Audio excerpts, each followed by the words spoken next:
There's something, and all of a sudden. Supposedly it's right, It's right back. Yeah. But it's a different I one. know, I always set one even. Well, that's just it, but they really hard to see anything.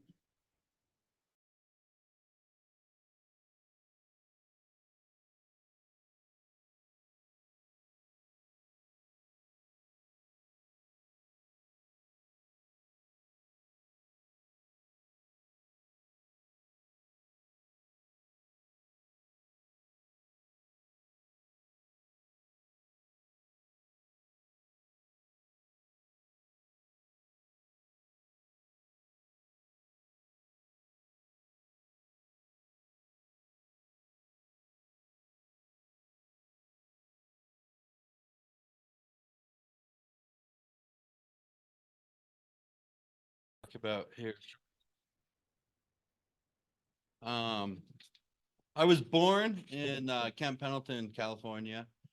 My dad was in the Marine Corps. He was away on deployment when I was born.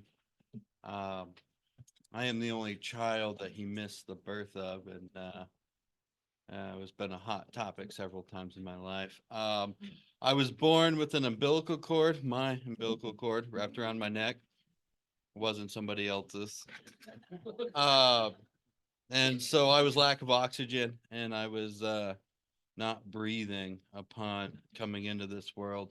They fixed that, but that led to some early childhood development issues.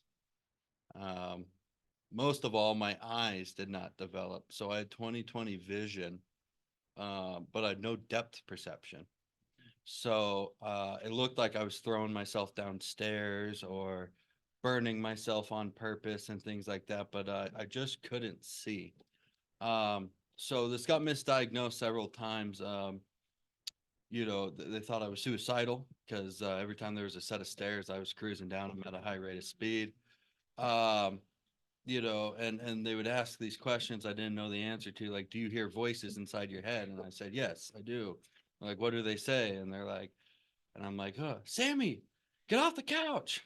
And then my mom was like, his sister's name is Sammy, and his other sister yells a lot. So there's a lot of misdiagnosis and stuff like that. So I was full IEP, special education, separate classes, things like that. Really couldn't do well in school. And they were giving my mom all these diagnoses about what was wrong with me. And she just didn't believe them. She just kind of had that mom thing where she just felt, nothing hit true with her. And so she took me from specialist to special. She was a single mother, had two other kids. She was a bartender. She would work nights so she could take us to school and then sleep while we were at school, kind of deal. And she was just working her butt off, and so, but she just kept taking me places, kept trying to get the answer. And then all of a sudden one day, I was in third grade. We had this really old crotchety doctor who had no bedside manner. Be like, well, it's his eyes.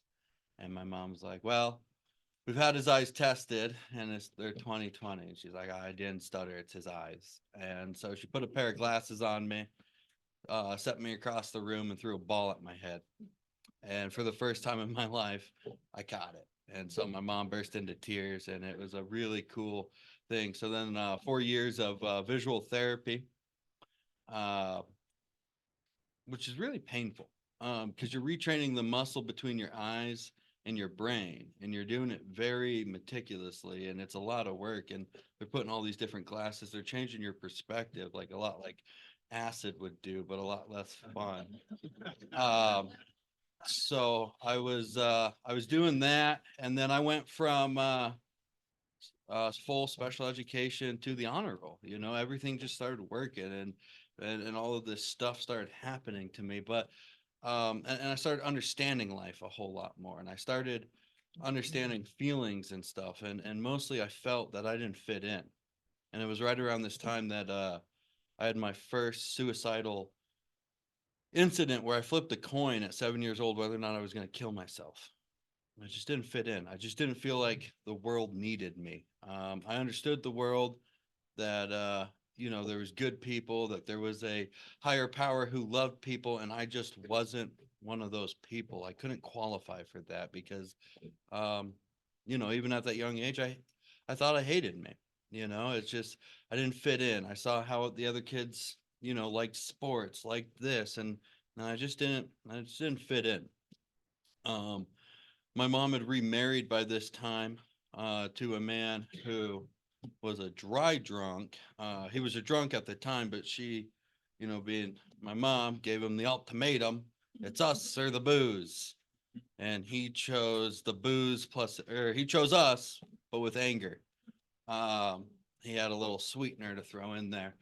But he had a son, and it wasn't me. And that was kind of what a lot of my childhood was about, was him proving, or you know, when his son was with us, he'd prove that he had a son, and then when he wasn't, he wanted everyone to know that I wasn't his son and he had one. So there's, you know, some pain that I had to grow up as an adult, you know, through some of that. Um, you know, and he had anger, and he had his own issues and his own battle with addiction. And my biological father, um, this is really cool. I can't believe this. I get to say this in a room full. He just celebrated a year of sobriety. Which, I mean, if you knew this guy, it was not ever, you know, he had to be brought to it through a heart attack. You know, he had to really, really come to this thing hard. But so yeah, I'm still a child in my story this morning. And my dad, biological dad, was not capable. He was Marine Corps recon, really, really involved in what it takes to do. He did 20 years in the Marine Corps, and then he went back and did some more. And so that was his life. And it didn't really involve his children. And then my mom moved us across the country, and that's kind of, he would call, he wouldn't call. But most of the time, you know, there was just a lot of pain there for that. Um, yeah, so kind of how it felt at that time was I was the middle child between two girls. I was the only boy. And I just felt like I didn't fit in. I just felt like I wasn't wanted. I would try to do these things. I tried to be whatever it took. You know, I started making people laugh at a young age, so I tried to be funny.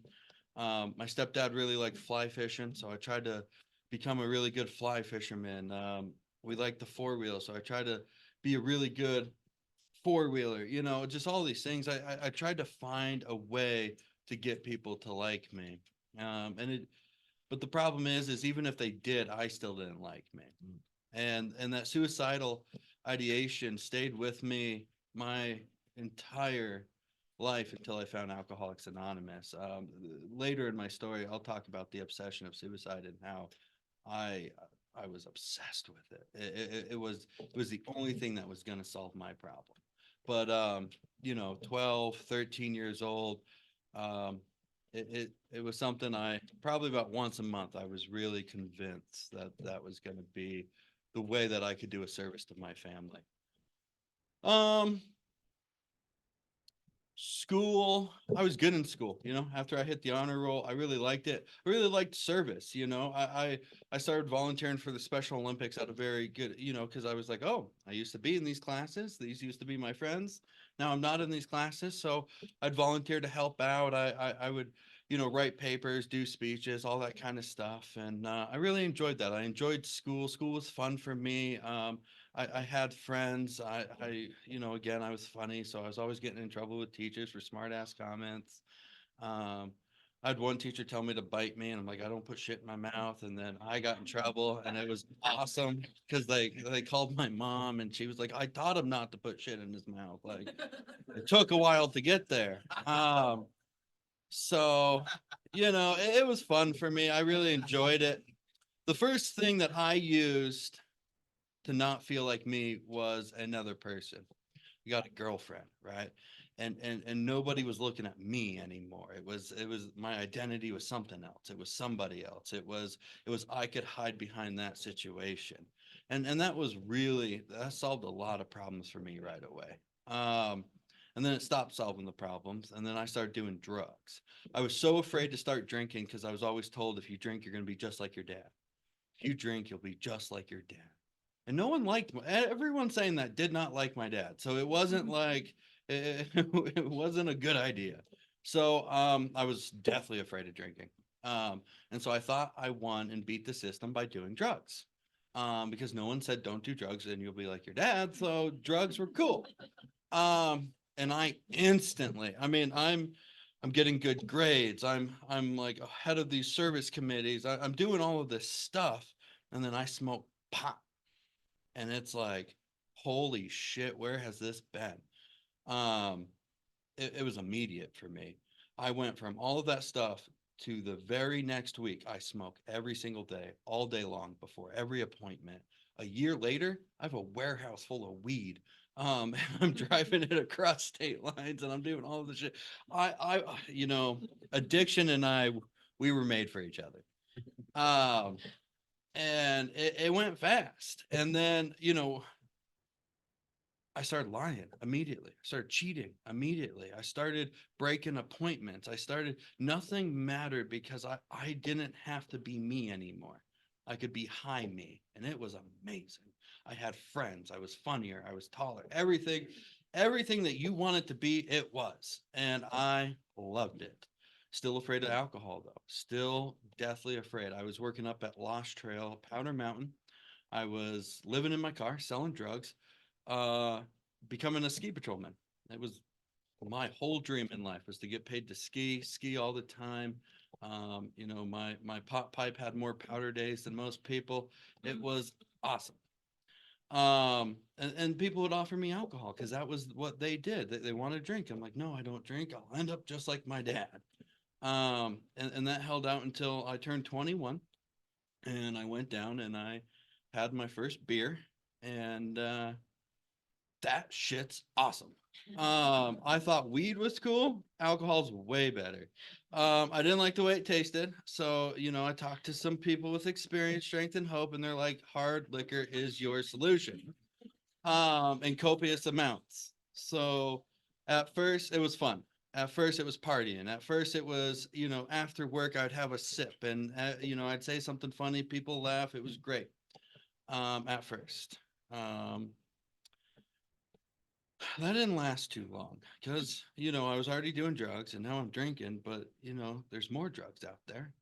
And so I started doing more drugs and partying harder. And instead of just on the weekends, it was on the weekdays. And then, I got a girlfriend, but that wasn't necessarily to solve my problems. That was to help my problems to continue, right? So we had a great codependent relationship where she wouldn't drink till we got home, so that way I could drink at work, and then she would drive us home, but I would sober up just long enough to drive us to work.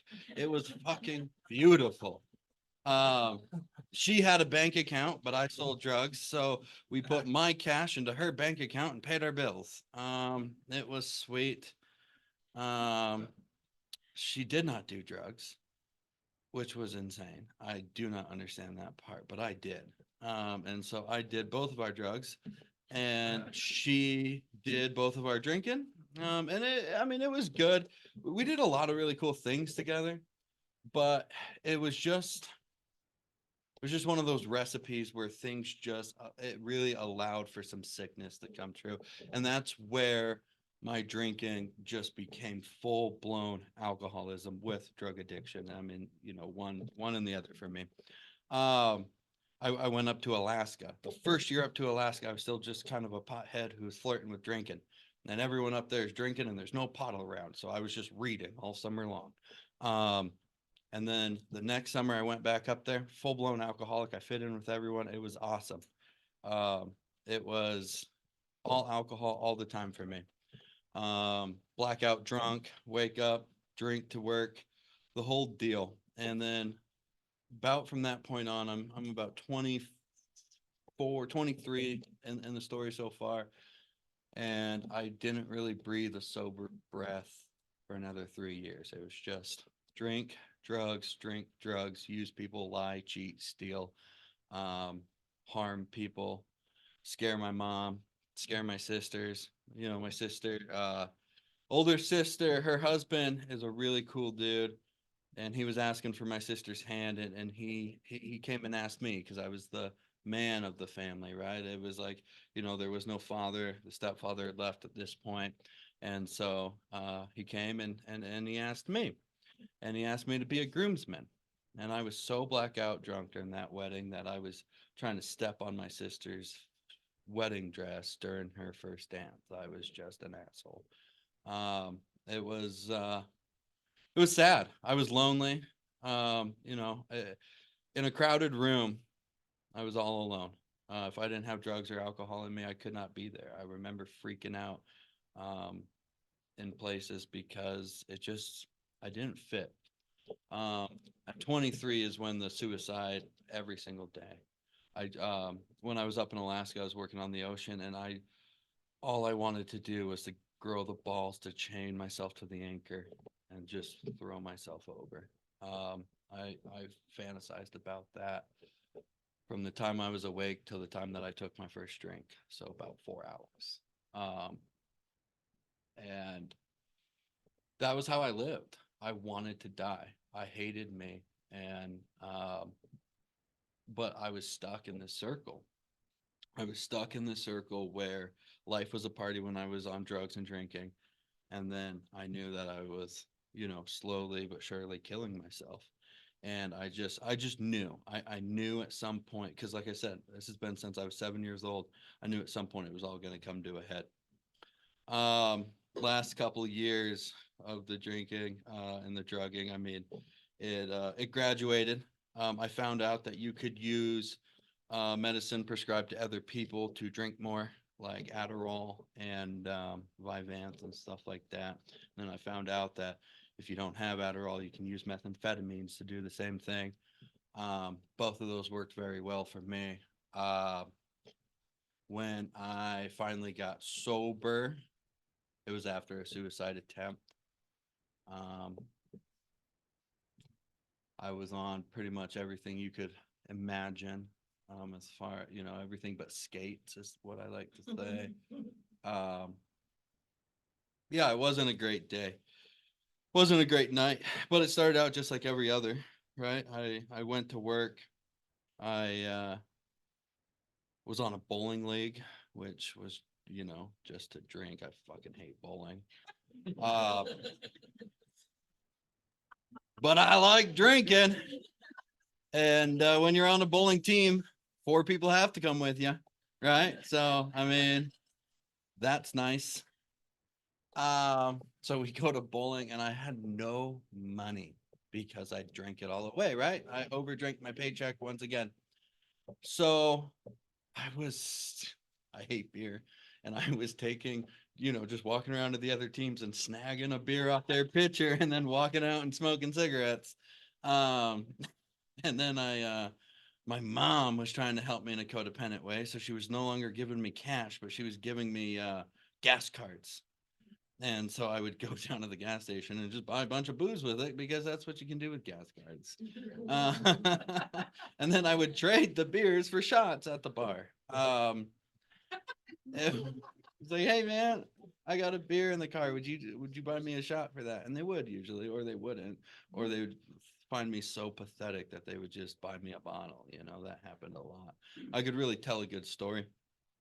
The humor. I could say, oh man, I spent it. I gave all my money to this old lady, and she's doing well, and I just need a drink. I would tell these lies, these fabrications. Sometimes they'd start with a grain of truth, but generally my ego would blow them up into just these fabricated lies that sometimes still keep me up at night. So yeah, I put a gun in my mouth. It was really sad.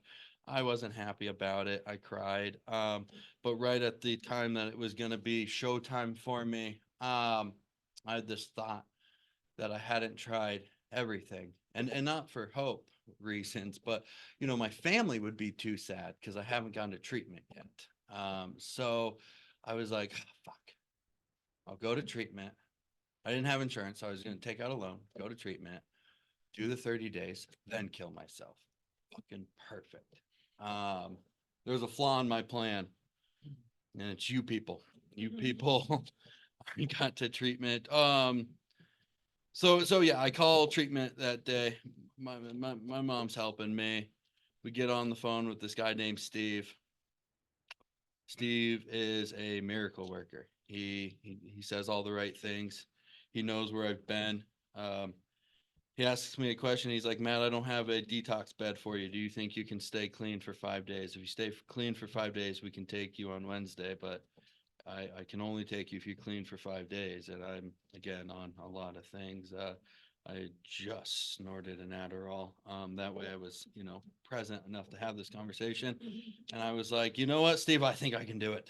I'm the guy. And so he told my mom, he's like, I think you're gonna have to go buy him booze today so he can drink himself down. I was like, Steve, you are fucking right, and we are gonna need some booze.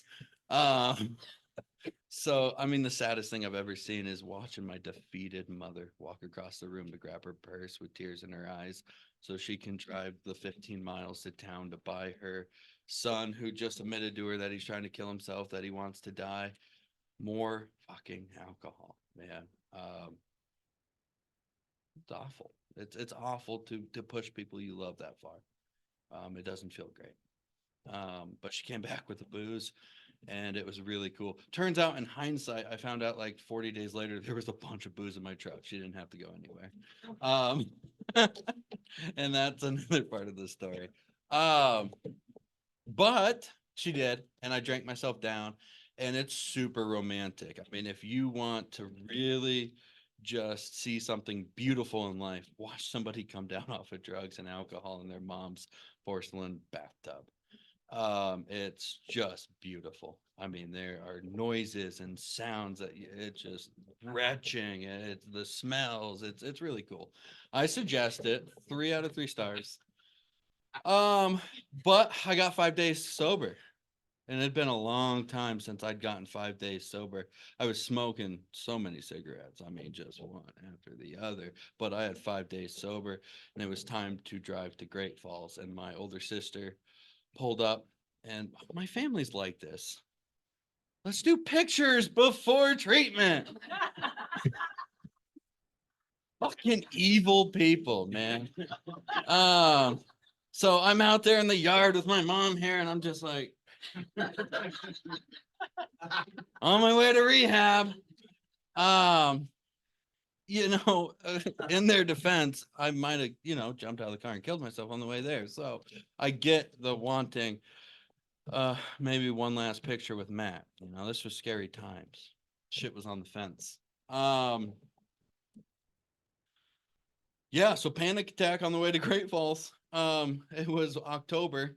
The river was really cold. I almost jumped in and floated back to Missoula. I mean, the thought was there. Because my sister doesn't let me smoke in her car at this time. So we're stopping every 20 miles on the mile just to have a quick cigarette. And I would maybe decide now is the time to jump back in the river and go find a bar and be like, whew, they almost got me, guys. But I made it. And I made it to treatment. I mean, pulling into Great Falls, everyone in the car is sobbing. Really emotional moment. I get there, they check me in, and I'm having a panic attack. So I had to wait like 3 extra hours till my heart rate came down so they could even be like, yeah, this is a real human. And then they check me in, and something magical happened. Something that, I'll go back just to go forward. I was going to churches this whole time. I was looking for answers. I was going to Bible studies. I was doing coke in the bathroom at a church. Like, I was trying my ass off. I was drunk mowing the lawn. I was trying to find the solution, and I saw everyone got it but me. Hopeless. Gun in the mouth. That's what it led me to. First night in treatment, I had a spiritual awakening. I met people in Alcoholics Anonymous. I mean, they dressed me up in a purple jumpsuit and brought me to a meeting. That way, if I ran, they could, say it was either the guy naked or the guy in purple. But I heard something I'd never heard before, and it was hope. It was a solution out of this thing. And I reconnected to a higher power I understood at the time. I said, you know what, I'm willing to try this thing. And so treatment wasn't great. Treatment sucked. There was a lot of discovery. There wasn't a lot of movement. The 12 steps didn't really happen. We flirted with them, but nobody, took them on a date or anything. you know, we're sitting, we do a graduation for somebody. 2 days later, we hear they're dead. You know, it's not a hopeful thing, or they come back. We had one girl who left and came back twice while I was there. It was really cool. She brought drugs with her every time. It was, people liked her.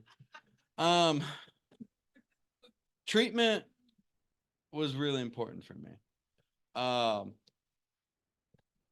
decided I wanted to live, made a decision up in there.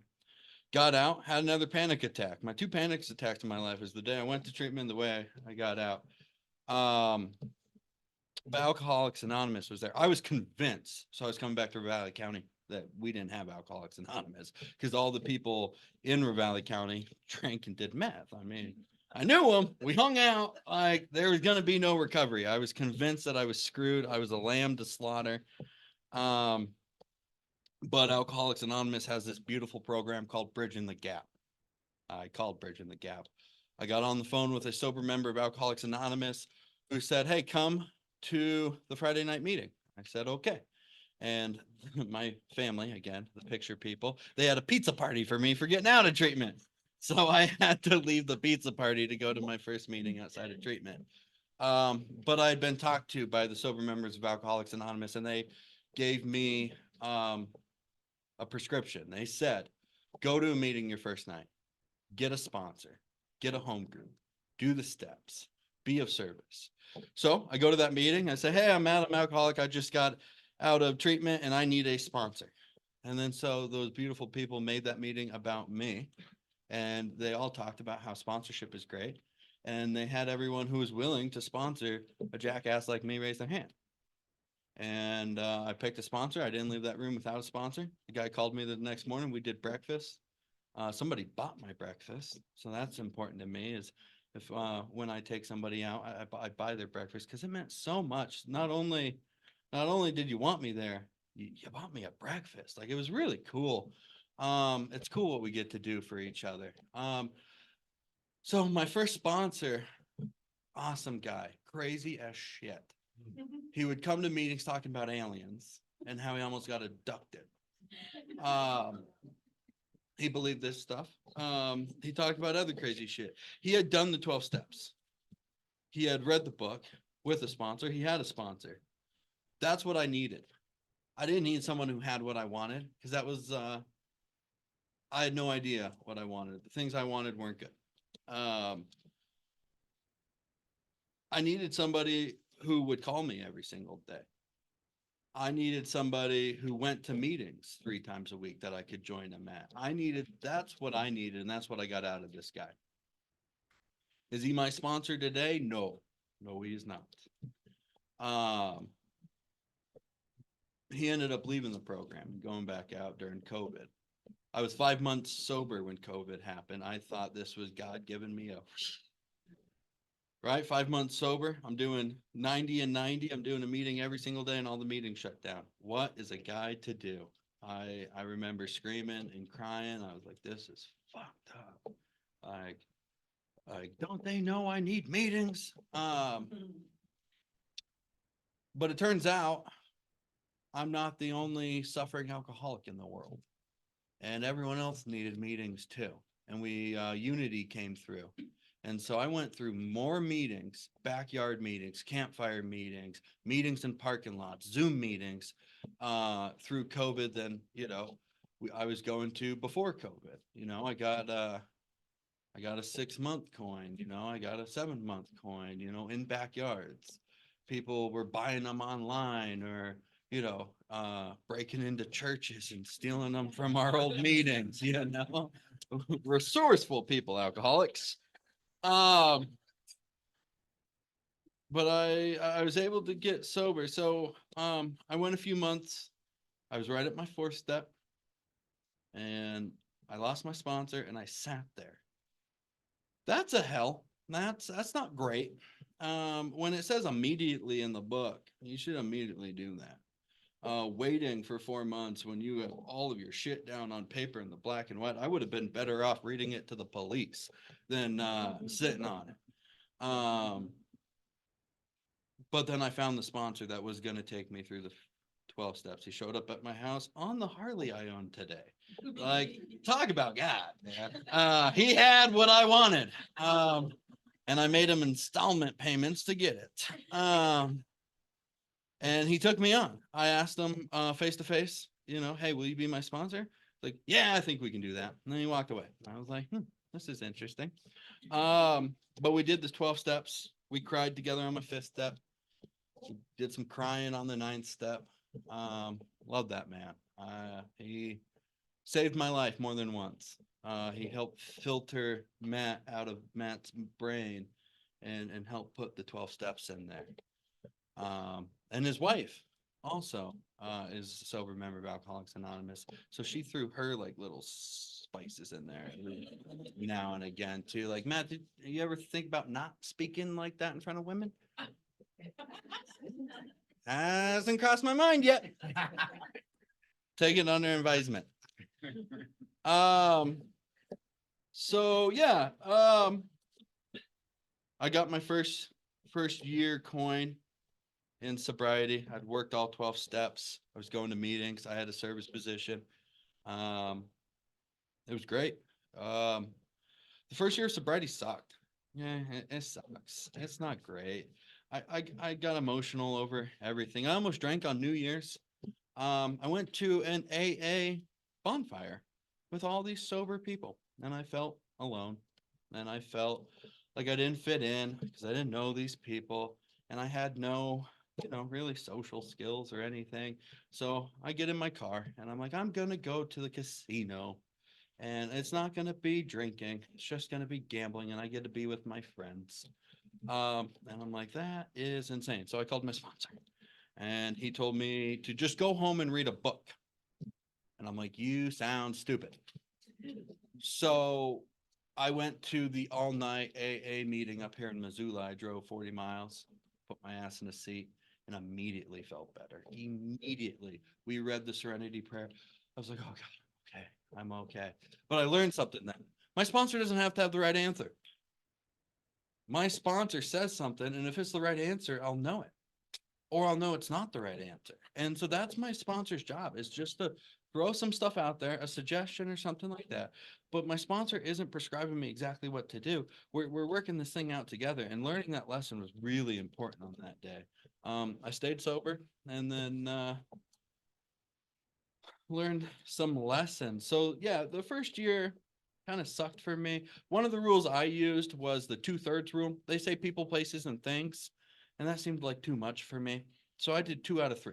If I was going to go to an old place, it was with new people doing a new thing. If I'm going to hang out with some old people, it's in new places doing new things. 2 out of 3 for me really worked. I don't know if you guys want to use that or not. It's free.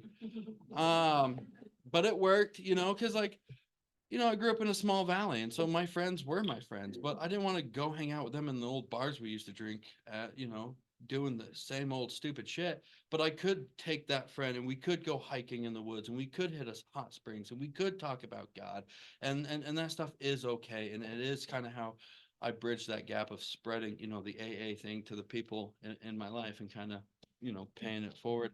My second year of sobriety was just like the first year, but better. It was like I just did all the same things, and I felt more comfortable about it. I hurt my back in my second year of sobriety, and I whined and complained a lot. I would bitch to anyone who would stand still, and I would walk really fast until you could outpace me, just to bitch, whine, and complain. Because I've always done manual labor. Now I can't do manual labor. What am I going to do? What am I going to do? There's nothing I'm good at. Wah. Till one guy got so fed up, he's like, hey, why don't you come work at Job Corps? And you can work with kids. And you can, I was like, oh, well, that's cool. So, and that was in an AA meeting, he just shut me right up. And completely changed my life, completely put me on a different trajectory. And now I'm working with kids. I'm spreading the message. I'm, eating too much, because, I'm like not doing a manual labor job, but eating manual labor portions. I quit smoking, that was pretty cool. Quit smoking in sobriety is a trip, man. Because it feels like you're doing the same thing as quitting alcohol, but it's not. Because that cigarette tells you, like, hey, listen, dude, I'm not really killing you right now. I'm killing future you. Let's fucking just like chill out and smoke. That was a tough one. Victory over that was a big deal. Bearing witness of that one is a big deal. I love to be that asshole when people are smoking to go show them my not smoking app. Like, hey, listen, you want to see something? Check this shit out. And they're just like, oh, that's great for you. Now fuck off. So the second year had a lot of bigs for me. A lot of freedoms. Working the steps again with a new sponsor. Finding out that I'm still unmanageable. I can't manage I'm fired. I'm fired from managing my life. It is not my job anymore. I've employed new people to do it. It is not me. Thank the Lord. The second step for me, I have multiple higher powers. Okay. I have a highest power, but me working with anybody is more powerful than me. So me working with my sponsor, when I go to work, I surrender to what the fuck they have in policies and procedures. That's a power greater than me. Why? Because that can fire me. Like, it's very simple for me to see. So for the second step, I have come to believe that anything that is diluting me is more powerful than me, and it can restore me to sanity. Sanity being doing the same thing over and over again, expecting a different result. I found a new insanity in sobriety. It's for me, when you know what to do to make yourself feel better and you can't do it, you won't do it. Like with depression and you know you need to go to that meeting and you know you need to be of service because it will change your life. It will give you that miracle and you can't do it. That's fucking insanity to me. And that's kicked my ass in sobriety. But accountability has helped me. The 10th step has helped me through that. My spiritual experience. So we've talked about the suicide thing, carry the suicide thing my whole life. My spiritual experience that was sufficient for me was one day, just, that common thought of something that I'd done that creates a story inside my head. I'm following it and I'm waiting for the, hey, you should go fucking kill yourself. It's been there my whole life. And that voice showed up and said, hey, at least you're sober today. That voice inside my head can change. It can change as a result of Alcoholics Anonymous. It can change as a result of the 12 steps. It doesn't happen overnight. But it did change. And it wasn't positive. It wasn't like, hey, you're so fucking great. Like, let's go to Disneyland. No, it was like, dude, you're less of a douche. But it has changed into I know who I am. When I walk into places, I state who I am and I state what I'm there for. And I know I'm going to accomplish that.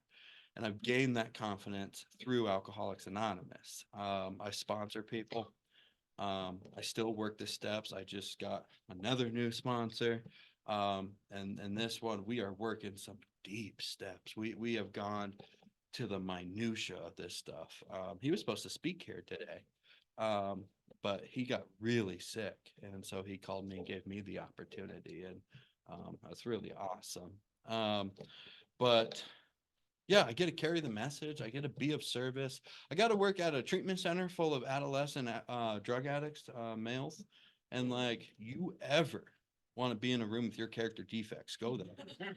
Go there, because you're yelling at you all day long. And I learned a lot there about me. Watching other people rawly go through this thing, hearing my story come out of people's mouth time again. I've learned that I am not unique. I am just like everyone else. My higher power does love me. If I do esteemable things, I'll have self-esteem. Life is pretty cool. My new motto is life's dope and then you die. Because that's what it's like for me today. I worked really hard at this thing. The 12 steps, right now, my sponsor and I decided it would behoove the both of us to call each other every single day at 8:15 to do our 10th step. And we go through, were we dishonest? Were we in fear? Was I in self too much? We do this every single day. And then we do our METs, where mental, emotional, physical, spiritual, every single day. So I used to suck at journaling. And then I had 30 of these. I'm like, holy shit, I have a journal. I've done this every day for 30 days. And it's just funny how like I fall into good practices when I'm working, when I upgrade the people in my life. And that's what I did with Alcoholics Anonymous is I upgraded the people. The people I work with today are spiritual. They're trying to better their lives, you know? So when I talk to people about, sponsorship, like, oh, what kind of sponsor should I find? And everyone has said, find someone who has what you want. And I don't think that cuts it for me. For me, it's like, find someone who has what they want. If they're happy with their life, they might be able to teach you how to be happy with your life. They might be able to help you get the things that you want because I have no idea what I want. Even still today, a couple years of sobriety, I have no idea what I want next tomorrow, like at all. Like hopefully I can be sober, hopefully I can help another suffering alcoholic, but like the material shit's nice. Like I just bought a new gun yesterday. Like gun day's awesome. But like I don't know. So when I work with someone who has what they want, and we can work on spiritual terms and we can talk about what living in hell truly feels like and what creating a heaven on earth truly looks like and how to go to bed at night without the squirrel running. I mean, that's where I find freedom in this program, so the sixth step, I looked at some of that shadow work stuff, like on the seventh step I really put down, and then this one's cool. I just did a new ninth step and I've been keeping something secret. I was not telling anybody, right? I had done something really bad to some people and I wasn't going to tell anybody. And I told my sponsor this time around. And he's like, well, first things first, you can't fucking talk to him. I also wouldn't say that in public very often, but if you ever do, get a lawyer. But how can we solve this, right? And so we put our minds together and we're like, okay, obviously if it ever comes up and you can make direct amends for this, you have to. Absolutely. But what can I do in the meantime to get freedom? What can I do in the meantime to make this fucking mean something? And so we decided that I take a look at the jail roster every single day. And if I ever see a 19-year-old kid who just committed a armed robbery or something along those lines, I'm going to go talk to him. And it's like, whew, man, that's some big, heavy stuff. That's outside of my job. That's outside of my program. That is just what I have to do to be okay with me sometimes. And it's like, that's the level that I get to be free in here. I ask myself, how free do I want to be? And it's like, that sounds pretty cheap to be a little bit more free because anything that I don't bring up owns me. That thing owned me for 10 years before I brought it up to my sponsor.